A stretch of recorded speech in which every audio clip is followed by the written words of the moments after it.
Well, ladies and gentlemen, welcome to another edition of Season Ticket Holders. I'm your host, Dane Lillingston, and we are back. It's been 3 weeks since the last episode of Season Ticket Holders. Unfortunately, I had some personal tragedy in my family, which was my nan, 94 years old. She passed away, so I just needed a few weeks to take off, but mad love to Nan. I wouldn't be the man I am today without her help and love and guidance throughout my life as a youngster. She was like a second parent to me, and she used to buy me condoms and cigarettes. So I'll always remember those things about Nan. So shout out to you, Nan. I love you very much. This episode is dedicated to you, and I love you with all my heart, and I'll never let anyone forget you. I love you very much wherever you are looking on me right now. And I know she'd be super proud of everything that I've achieved in my life so far. So that's why we've been away. Thank you, Nan. I love you. And let's get into the show.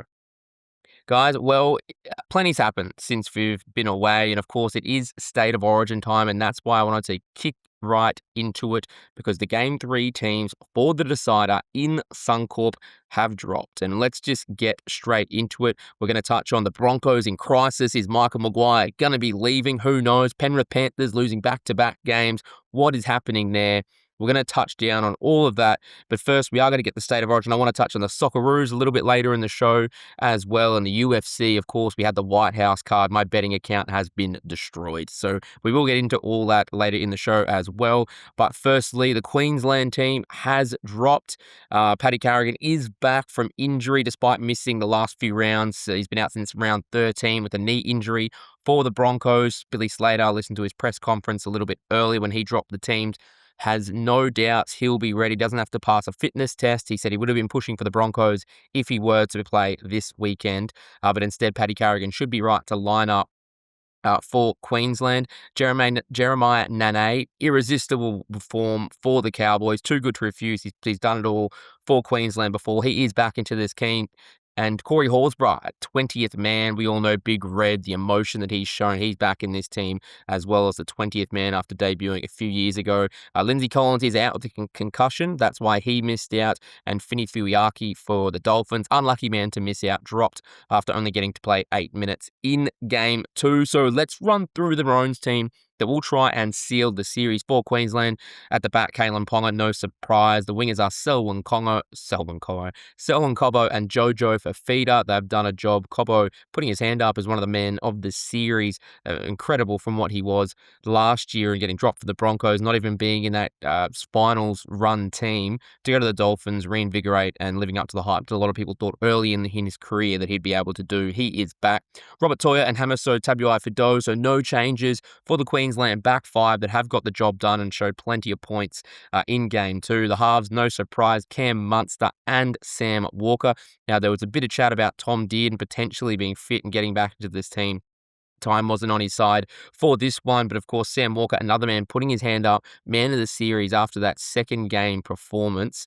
Quite incredible what Sammy's been able to do. If you cast your mind back to the beginning of this series, all the noise was, is he up to this level? He plays too off the cuff. He's too attacking style. It won't work in the Origin arena. He's really silenced those critics 1,000%. Sammy Walker, incredible form, and Cam Munster, the same with him. Started slow for Melbourne, been in some patchy form, but he put on that Queensland jumper, the Queensland captain, and gets the job done. In the front row, Tommy Flegler, who's another incredible fairy tale comeback story after thinking his career would be over the shoulder. He is back in their starting team alongside Tino Fasua-Mala'awi. No surprises there. They are the number one picks in the front row for Queensland. Harry Grant at number 9, back to his best in Game 2. Briton Nakora, he was a surprise move into the starting side for Game 2. They, of course, got the job done. He retains his spot alongside Kurt Catewell. And Ruben Cotter has been named that number 13 jumper, opting to keep Pat Carrigan off the bench, which is how Billy has liked to deploy him these last couple of series. Max Plath in 14, Jeremiah Nane, as mentioned, on the bench in 16, and Trent Liero, number 17. So I like that bench. That rounds it out. Reece Walsh is back. Didn't see any game time on the extended bench in Game 2. Billy Slater didn't really reveal too much about his plans. It looked like he was warming up. He said if Kalen Ponga had to come off in Game 2, Reece Walsh would have got a chance. That didn't happen, so I imagine he's just back there as a utility, or if the game was really on the line and he really wanted to roll the dice, I think you'd see Reece Walsh come in that last 15, 20 minutes. Murray Taulagi Lungy takes that outside back utility spot. He's been in incredible form as well for the Cowboys. He's been there, done it all before.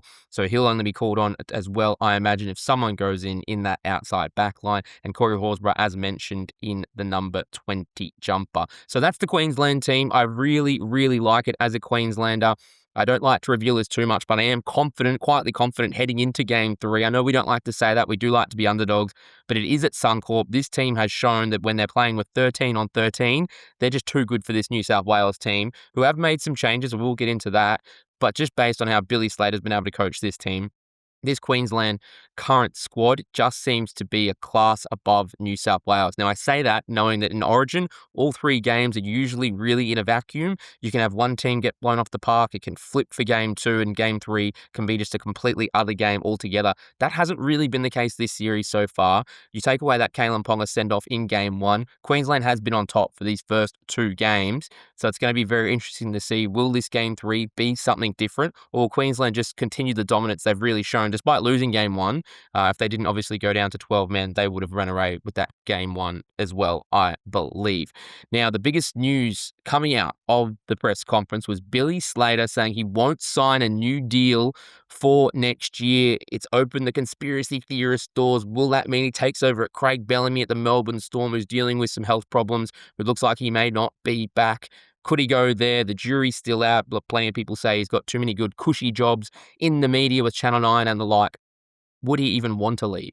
It's a sad day for a Queenslander, but honestly, if he goes out now and leads them to a 4 series win in 5 years, he's shown he will go down as not only almost the greatest Queenslander of all time based on his exploits on the field as a fullback during that historic 8 series row and a run, but also now as a coach, shown that he has just about put his name up in I'd say, the top highest echelon of Queensland coaches that State of Origin has ever seen. That tactically, the way he's been able to just control this Queensland team, and I think even those south of the border will have to admit, you bring in a guy like Laurie Daley, who just seems to really be a little bit out of his depth and just the coaching so far. Look, I could eat those words come Game 3, but Billy Slater just seems to be up to this level of coaching.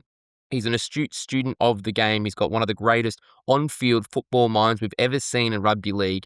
And now he's proving that off the field, behind the coach's clipboard, in the coach's box, he's just as good as he was on the field.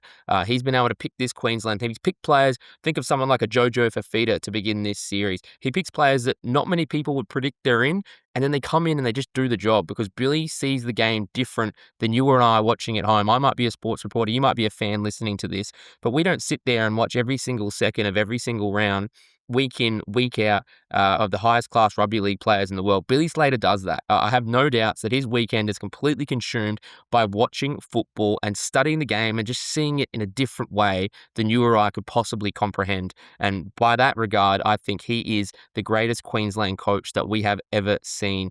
Potentially, I think I'd have to also say the greatest State of Origin coach we have ever seen in that arena. Now, to the news, which is he looks like he will not be back. Now, the quotes, I do have them here. He was asked about extending his contract. It is up at the end of this series. He said, I quote, "I don't think so, but I don't know. I won't be signing another contract. This is not a contract job for me. I really enjoy helping this group of men go and inspire our people in Queensland. When that changes, my position will change, or if someone in the QRL decides there's someone better for the job, I'm all for that as well." So that's set headlines, a flurry all day on Monday. That's going to be the headline overshadowing these first few days of Origin build-up. We all love it. Someone's about to get a flu. Someone's about to go down. But for now, I think the biggest storyline coming out of it now is Billy Slater saying he won't be back. Potential swan song for Queensland, as if they need any more little rumours, little reminders, little storylines heading in. We've now got Billy Slater potentially this being his last series. Now, if he loses, that could open the door for a completely different story. I don't know if Billy's the type of guy who would want to go out with a series loss. But it looks like right now the news that we have is that Billy Slater will not return as Queensland coach in 2027. Now let's just jump ship straight to New South Wales. Now they have handed a debut to Jack Bostock, the Dolphins flyer. He's been in really good form. I know from my Supercoach team, he's been great. He was on the extended bench in Game 2. Now he slots straight back into the starting side because the big headline coming out of Blues camp is they have dropped Brian To'o. Now he has been their best player for the last, not if not their best player, he's been one of their best players the last few series. Despite his size limitations, it's never seemed to really affect To'o the way he is on the field. I'm completely shocked as a Queenslander. They have decided to drop To'o. They're saying maybe club form, not quite up to it. Of course, Penrith have just lost back-to-back games, which is a real rarity in this current dynasty side that they have. But Brian To'o didn't have his best game in game 2, dropped a few balls, really uncharacteristic in that game 2. I caught up with him in the sheds after game 1, fan favourite of the team, but he has been shown the axe. Laurie Daley's team, as I'm about to go through, the outside backs completely different. Now, Bradman Best, the Newcastle Knight star, I know he came back in a few series ago, potentially on debut, and he scored a few tries, really stamped himself in the arena, I believe, for his defensive efforts. Tony Staggs has been in incredible form for the Broncos, but Laurie Daley has opted to shake things up in the outside backs. Didn't like what he saw in that game 2, demolition by Queensland. And the other one is Liam Martin, straight into the starting right side in the second row. He's battled injury all year. Dylan Lucas, the unlucky man to be dropped. Unfortunate, he's been in incredible form as well for the Newcastle Knights. Can't find his way into this team. Hamole Olakau'atu is back. I think it was an insane decision, the fact that he wasn't there for game 2. And they have opted to keep Mitchell Moses in the 6th jumper. Ethan Strange remains on the bench despite him having a really impressive performance in game 1. This is the team that Laurie Daley has gone through as he potentially tries to save this series and his job. James Tedesco retained at the number 1 jersey. Dylan Edwards, there was some calls to bring him in. Teddy did score the match winner in game 1. He holds on to his spot. If they don't win, I'd say that this could be the end of his Origin career. Plenty of people calling for his head already. Jack Bostock, like I mentioned on one wing, Mark Nwanganitawase came straight in. He's off to the Wallabies again next year. Incredible form and what he's been able to do. He's just a try scorer. He's one that Queensland will really have to watch. In the centre, Stephen Crichton ends up surviving to come into this side again alongside Bradman Best, as I mentioned. Now, the number 6 one is the interesting one. Mitch Moses. I've always been a big advocate for Moses at the Origin Arena. I think the statistics with him in it are quite impressive, but the fact is, he looks underdone. He looks underdone at the moment for the Eels, and the fact that he has retained his side, geez, it's a tough one with Nathan Cleary and how Ethan Strange worked together in game 1. Of course, in saying that, I did say that was when they did have a one-man advantage after the Ponga send-off. But interesting that they have stuck with Mitchell Moses. I'm not too sure how New South Wales fans would feel about that. But in saying all that, he has done the job at Origin level before, and I think he hasn't got the chance to show it too much for the Eels, but Mitch Moses is a big game player. I believe he may have even been there for the last decider they won in 2014, pulling the strings, if I remember correctly, in Game 3 in 2024. He's a big game player. Would you really want to put Ethan Strange into this cauldron atmosphere? 52,000 mad Queenslanders screaming at you in a Game 3 decider. Look, I think it's probably the right call, but it is surprising. Nathan Cleary, of course, number 7. Payne Haas and Mitch Barnett. This side looks very similar in the forward pack to it did last series. Haas and Barnett in the front row. Reece Robson retains his spot at hooker. There was some call from there. Api Coruscant didn't get a run on in game 2. He's another man who has been dropped. Blake Brayley is back into this team. You'd have to think he's hard done by because he's one guy you could bring into this team to potentially unlock this attack a little bit more. Laurie Daley stuck loyal with Robson in the second row. Hudson Young and, as I mentioned before, Liam Martin. No surprises. Young is just about the form second row in the competition and has been for the last few years. Liam Martin brings that grunt, that forward energy, that little bit of anger that you want from your forward pack, and I think he's a great choice for New South Wales. And Isaiah Yeo, the captain, does keep his spot at number 13. That's despite the real... I suppose this storyline that keeps getting thrown at all series is how the hell is Cameron Murray on the bench? Cameron Murray is in the 14 jumper again. I really would be starting Murray. Maybe there's a late switch. I know a lot of people, a lot of pundits, a lot of podcasters have been calling for that switch. I'd be shocked if they don't eventually make it.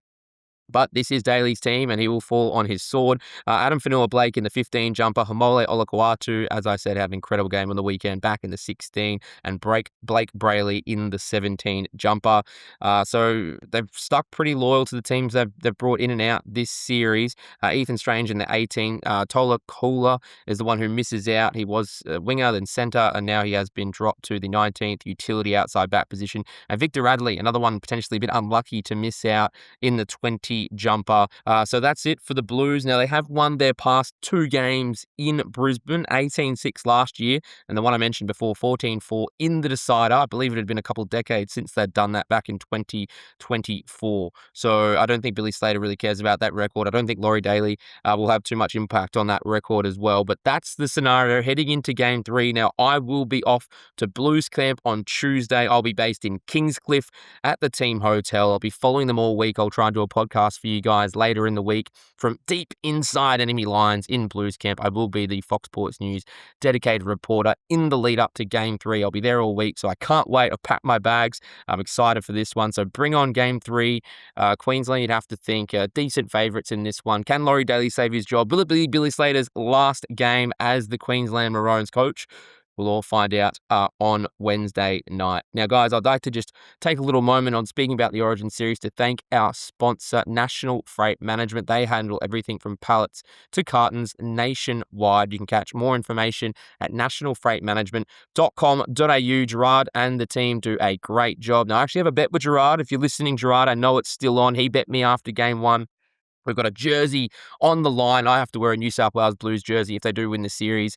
But if we win, he will send me a personalised Queensland Maroons jumper for a 77 Anala represent. Same as Murray Taulagi, I believe. So I can't wait to find that one in the mail, Gerard, to do the podcast after Queensland do win this series 2-1 in Queensland. To the NRL, guys, let's bring it on. Now, I'm just going to start with my boys, the Broncos. There was talks of a crisis earlier in the season, and if it's not now, I'd be shocked. 7 losses in a row. They go down to the Roosters. Look, they were in that game for large chunks of it. There's no denying they were in that game.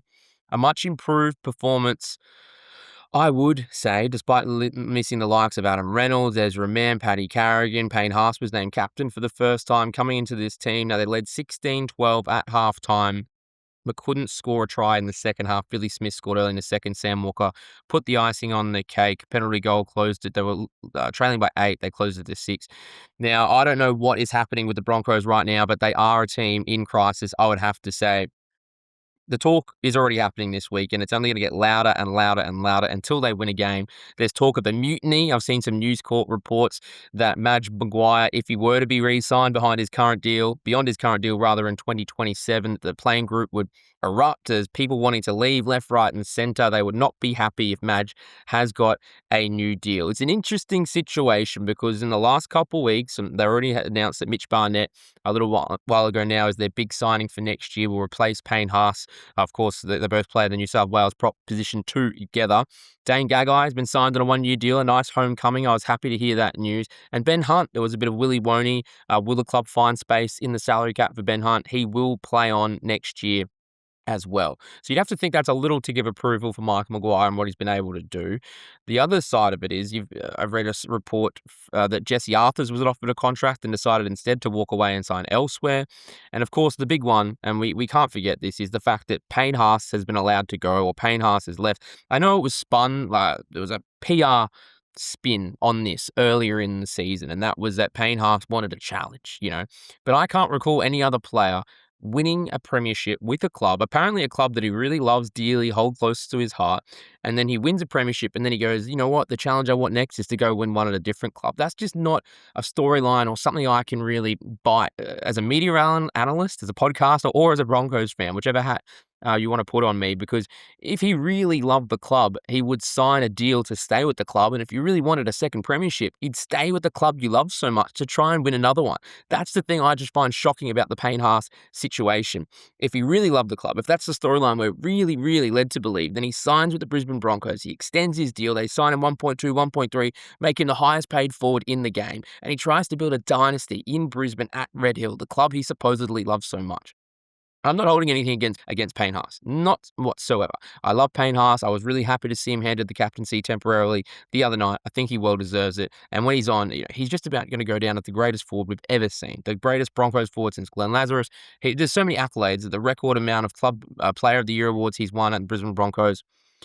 The issue I have now is, why did he leave? Why could he possibly leave? And that was the PR that we sort of ended up buying in the end. Okay, Payne Haas wants a change. He wants to sign somewhere else. But really, is it Michael Maguire? And I can only lead myself now to think that, yes, it is Michael Maguire. All those stories we heard, they come through last year. They started pre-season and the Broncos had a rough start. They sprouted up again.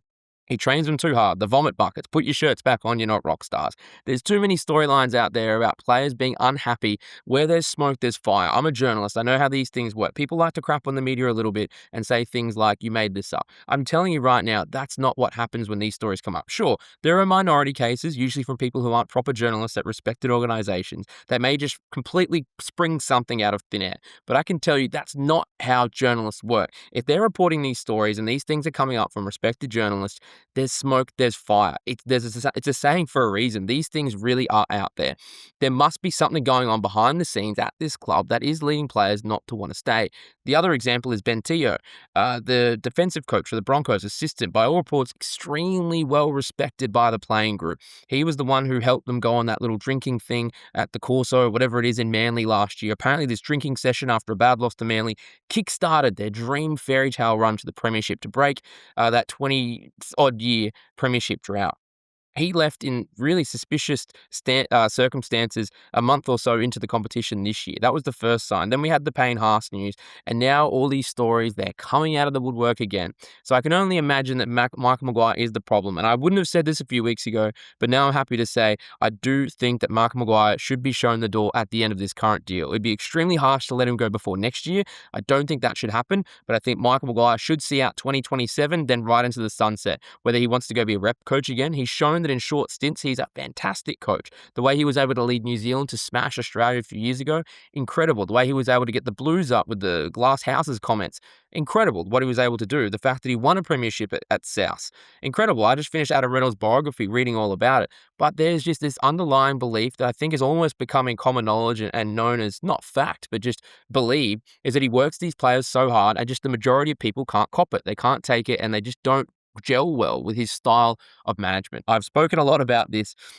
I think I'm rambling on now, but I just think that now, based on what we've seen, the way the Broncos have gone for a premiership powerhouse team last year, I've heard people say it's a fluke. That's bullshit. It's not a fluke. The way they were able to play last year, things just clicked in the right time. Reece Walsh played incredibly, and the entire team lifted off the back of his performance. You still have to see a whole team, and you know what? You still have to have a really good coach at the helm to pull the strings. You can't just put 17 incredible players, unless it's Mal Meninga in Queensland. That was a very one-off story. You can't just do that in the NRL. You need to have a really good coach with an amazing superstar leading the way and an incredible team of workhorses and role players who all know their work right behind him. And that's the only way it works. It wasn't a fluke. Michael Maguire is a great coach, but he's not a long-term coach, and that doesn't work with the Broncos, and he does need to be shown the door in 2027. Wow, that was a big Broncos rant, and very obviously, they look like they will probably miss. I'm going to just pull up the ladder for you guys. It looks like they're all but certain. I think I read they have to win 8 of 9 now to get there. They're now 13th on the ladder on 14 points. They've got a negative 114 points differential. To put it into perspective, the Sharks, who they play this weekend, are in the 8th position at the moment on 22 points. And it is a logjam because it's only from 22 to 28 points. You've got Penrith leading the ladder on 28 points, 4 points clear of the Wars, Dolphins, Roosters, and Knights. So 4 teams behind them, all tied on the same amount. And then you've got Sea Eagles, Rabbitohs, Sharks, all on 22. And the Cowboys are in 9th spot at the moment on 20. So the Broncos are already 8 points out of the ladder of the top 8 and closer to the wooden spoon than they are to the top 8 at the moment. Unfortunately, that will be won by the Dragons. Not too worried about that one.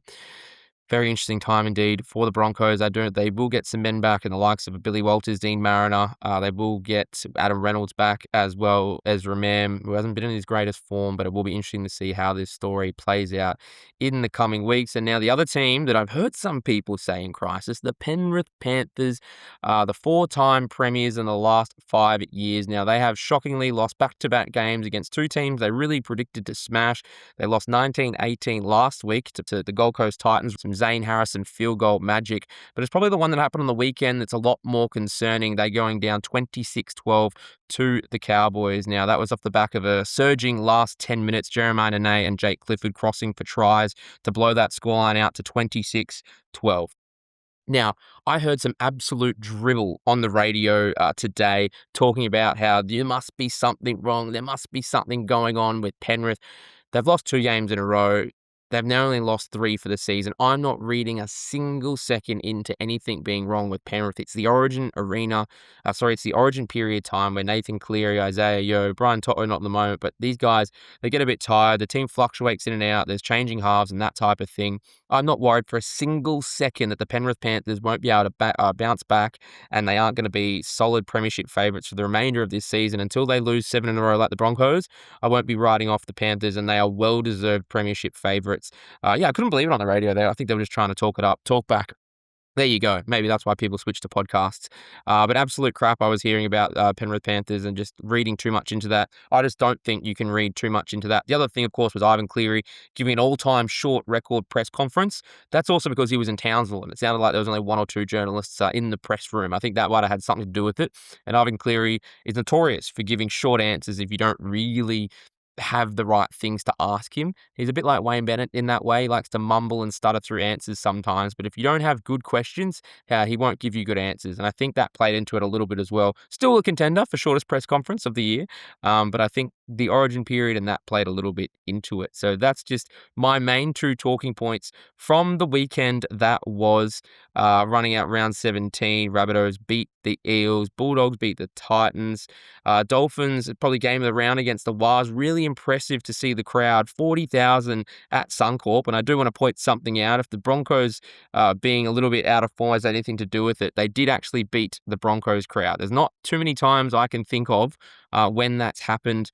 On Friday night, 39,000 for Roosters Broncos, and then backing it up on Saturday, it was 40,000. So about 1,000 more to see the Dolphins show that they really are premiership contenders looking to make their first ever final series. Now, like I said before, up to 3rd spot. They've got a plus 131 points differential, which is going to come into play, I can tell you, in this really clustered competition that we have. This top 8, this top 9 is extremely close right now.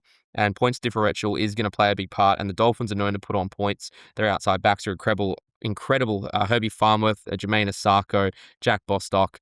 Like, when they're on, they have so many points. You've got Hamaso Tabuai-Fidow at fullback. Really beautiful team to watch. So it's going to be interesting to see how far they go. The Wars, obviously lots of New Zealand fans as well around the country, especially in Brisbane, and still in 2nd spot. They're going to be right premiership contenders as well this season. And the Sea Eagles, the Battle of Brookvale repeat. I saw all the storylines in the week leading up to it. 30-4 over the Melbourne Storm. Storm really just not the same Melbourne Storm we've known for the last decade right now. Raiders and Dragons in a bit of spoon bowl action, 24-16. And then the Knights, poor Tigers, couldn't get it done. Really wet in Newcastle. Get the job done 12-6 late. So there you go. That is the round that was. And guys, the other big news, of course, and one that is close to my heart, being known as my job with Fox Sports News, is that the NRL Commission looks set to sign their mega 7-year TV rights deal. And now Peter V'landys has always talked about getting more than the AFL. It looks like they're going for a record $5 billion. It potentially could be announced as early as this week. They believe there's days away from finalising it. And basically, after all this talk about Channel 7 and Channel 10 and Amazon, it looks like it's going to stay the exact same way it was with Foxtel, KO having the rights to every game live, except for State of Origin and the Grand Final. Looks like Channel 9 will hold on to that, as they will hold on to the 3 games that they currently have at the moment on Thursday, Fridays, and Sunday afternoons. Foxtel will, of course, simulcast all the regular round games as well. And then when there is another game next year with Perth and PNG in the next 2 years, coming into the competition, they will get that as well. A bit unknown when that will be, whether that'll be Monday night footy or an extra game on Sunday. I think an extra game on Sunday would be the way to go. But that is the deal. So, of course, chat, the Channel 9 was trying to get all of it, and they would partner with Stan.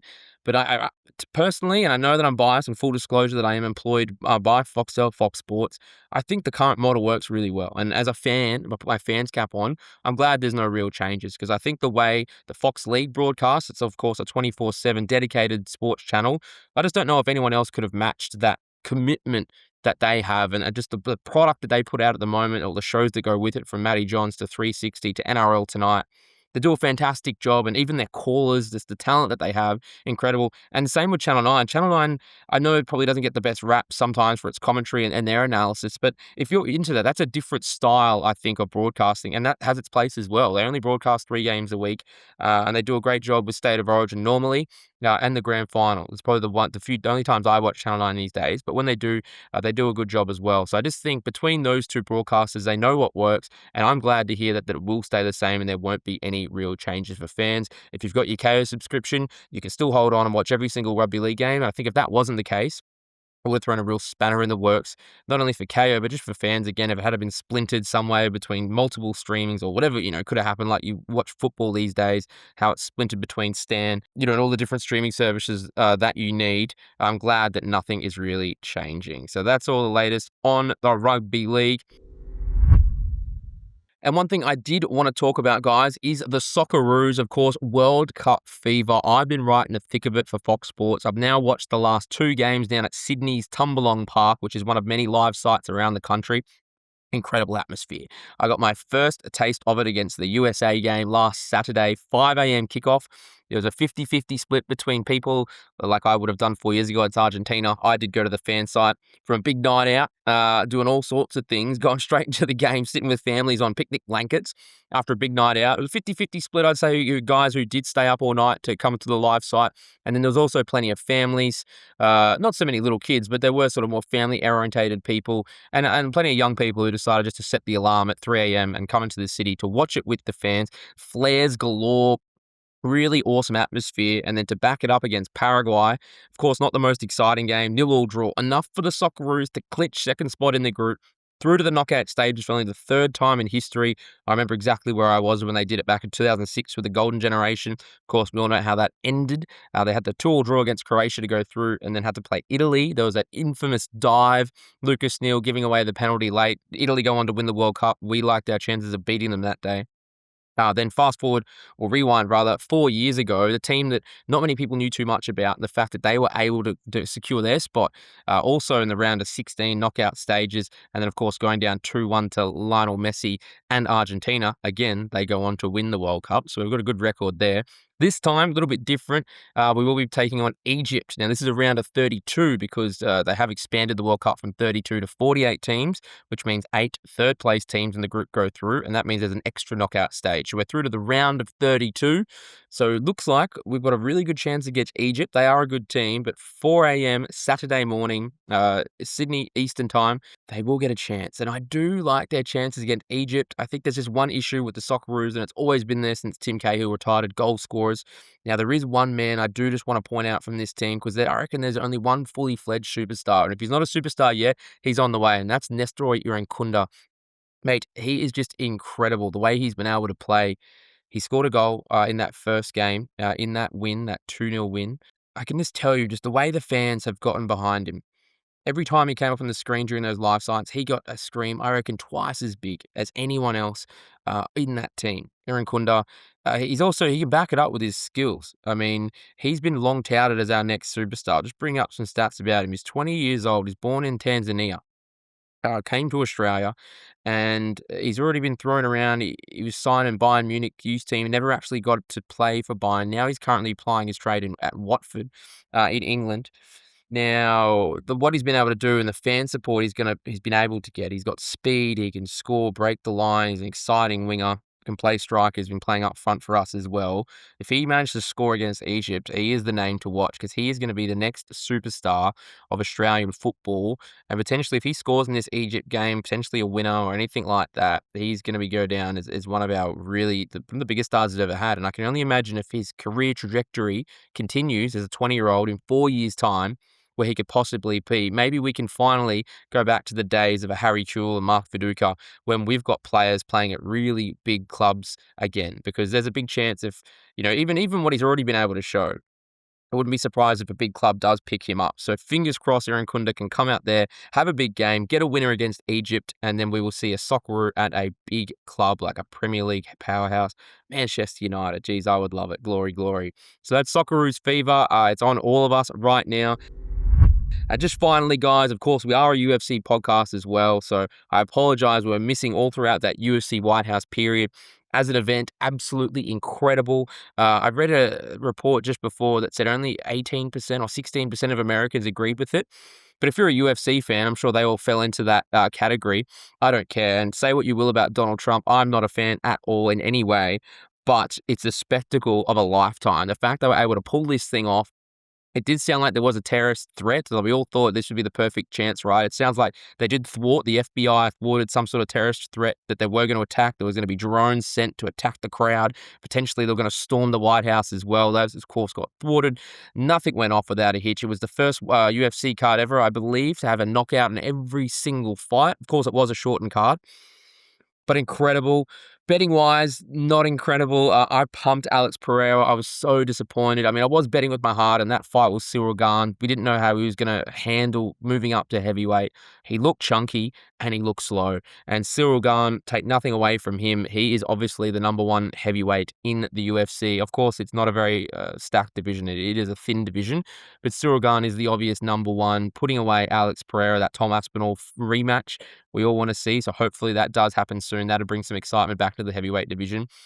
And I just want to say, for the John Jones haters out there, that just goes to show what a beast John Jones was, because you saw John Jones move up just like Alex Pereira, and he ran through Gane. He absolutely destroyed Gane, and Pereira had no answers. Obviously, we know Pereira had to stand and strike, and he got dropped with a jab. And then, unfortunately, he got into this whole thing with Herb Dean calling about strikes to the back of the head. He went on Ariel Helwani and spent like an hour just dribbling about how he believes with his manager that it was wrong and incorrect.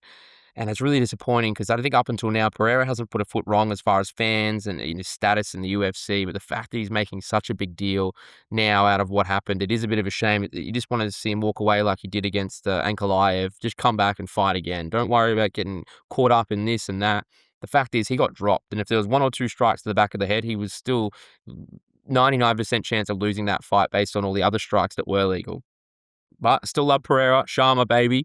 And just shout out to Gane for that. Beautiful performance. And then, of course, in the actual main event, an absolute shock. Ilia Topuria getting towed up by Justin Gaethje. I just cannot believe what we witnessed. One of the biggest upsets I think I've ever seen, up against there with like Sean Strickland, Israel Adesanya.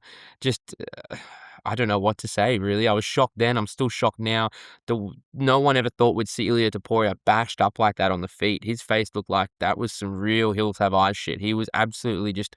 His face was messed up, man. Like, that was like R18 plus. That was scary. Children shouldn't be allowed near that. His face was just destroyed. And shout out to Justin Gaethje and mad respect. I think I'm one who's never really given him the props he deserved. But I was thinking about it before. If you were going to make a fairy tale biopic about any UFC fighter, I think Gaethje's the one. He's the true Rocky story to come through winning the interim belts, to finally clinch the actual undisputed UFC lightweight title. The way he was able to do it, just absolutely incredible. So mad respect to Justin Gaethje. My betting account destroyed. I had Pereira and Topuria knockouts. And then Topuria was just a really short favorite. Wasn't even getting much value for that. But incredible performance by Justin Gaethje, man. And bring it on, UFC. We've got Conor McGregor coming back next against Max Holloway. That is the next pay-per-view card in a few weeks' time. We'll have another preview show with our boy Tommy Hayfield. Tommy Two Guns will be back, and I think I'll be back at the Sporting Glow. I cannot wait. Guys, thanks for sticking with me, and I hope you have been able to give us all your support. Sorry, I've been away for the last few weeks, but I'm back now and can't wait to get stuck into it for a big finish with State of Origin, the NRL finals, and big UFCs to finish off the year. Please give me some love and support on Spotify and Apple. If you give us a 5-star rating or leave a review, it'd be an awesome help. And if you don't, that's good too.